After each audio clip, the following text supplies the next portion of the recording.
دیکھیے، کبھی کبھی ہم بیماری کی تشخیص نہیں کر پاتے. ڈاکٹروں کے یہاں چیک اپ وغیرہ ہوئے ہیں، جانچیں ساری ہو چکی ہیں، مرض صاف ظاہر نہ ہو سکا. تو ایسے موقع پر ہمیں کیا کرنا چاہیے؟ اگر کسی عامل نے بتلایا یا آپ کو شبہ ہوا کہ اس پر آسیب کا اثر ہے، اس پر سحر ہے، جادو ہے، جنات کا اثر ہے، بظاہر دوائیوں سے کام نہ چلا اور کسی نے یہ تشخیص کر ڈالی کہ اس پر سحر ہے، کنفرم ہو چکا، تو پریشان ہونے کی ضرورت نہیں ہے.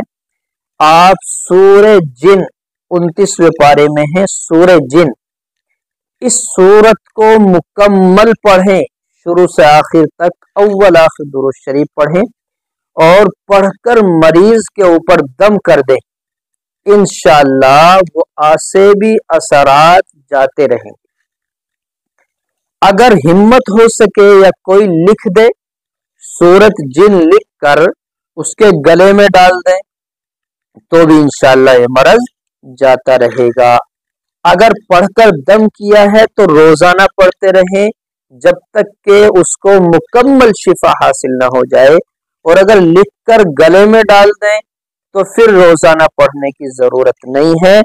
جس دن لکھا ہے اسی دن اس کو پڑھ کر پانی پہ دم کریں. وہ گلے میں ڈالا ہے اور پانی پر جو دم کیا ہے اس کو پیتے رہیں، انشاءاللہ اثر سے محفوظ رہیں.